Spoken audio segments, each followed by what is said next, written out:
Kalian tahu nggak?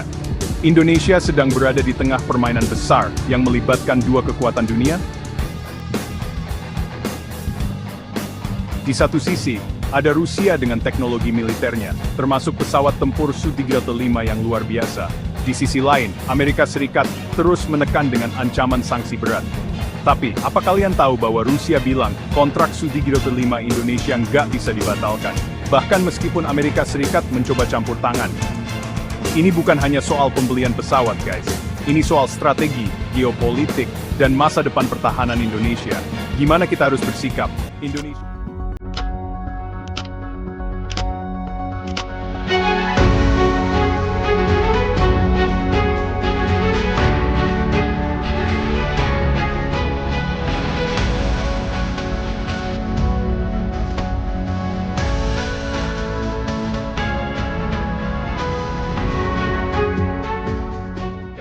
Indonesia sudah lama dikenal sebagai negara yang selalu mencari keseimbangan di antara kekuatan besar dunia.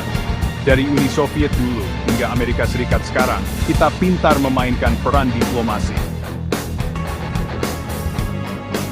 Tapi kali ini, Indonesia menghadapi tekanan besar.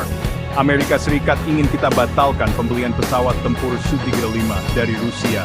Mereka bahkan mengancam kita dengan sanksi lewat undang-undang KATSA. Tapi Rusia bilang kontraknya nggak bisa dibatalkan, no matter what. Pertama, mari kita lihat kenapa Su-35 menarik bagi Indonesia. Pesawat tempur generasi 4++ ini adalah salah satu jet paling canggih yang pernah dikembangkan Rusia. Dengan kemampuan manuver yang luar biasa, teknologi radar mutakhir, dan senjata yang mematikan, pesawat ini bisa memberi keunggulan strategis bagi Indonesia, terutama di wilayah udara yang rawan. Indonesia mengincar pesawat ini untuk memperkuat armada TNI Angkatan Udara, yang selama ini masih bergantung pada pesawat tempur F-16 dari Amerika Serikat.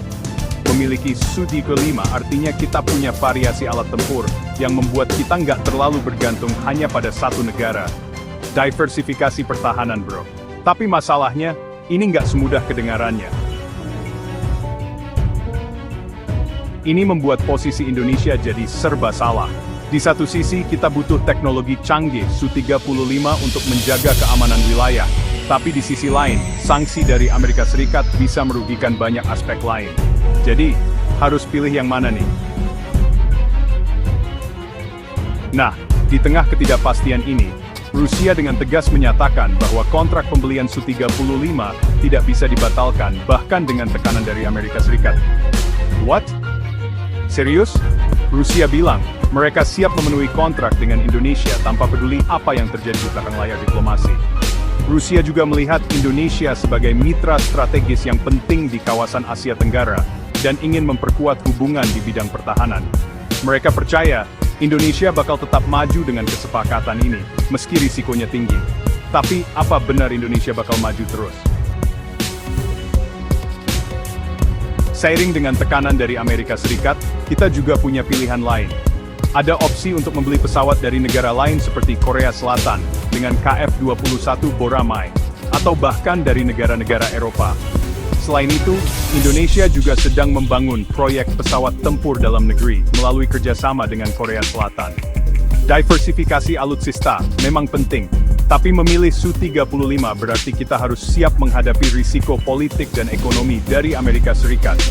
Kalau kita beralih ke opsi lain, kita bisa menghindari sanksi, tapi mungkin juga mengorbankan keunggulan teknologi yang dimiliki Su-35.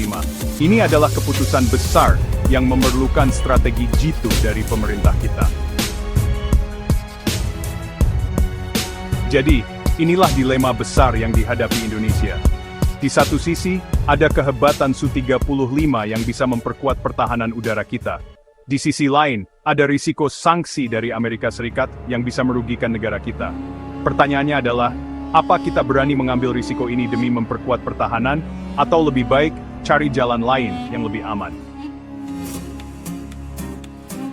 Apapun keputusannya nanti, satu hal yang pasti, Indonesia sedang memainkan peran besar di panggung geopolitik dunia. Bagaimana menurut kalian? Apa kita harus maju dengan Su-35, atau lebih baik menghindari risiko sanksi Amerika? Tulis pendapat kalian di kolom komentar.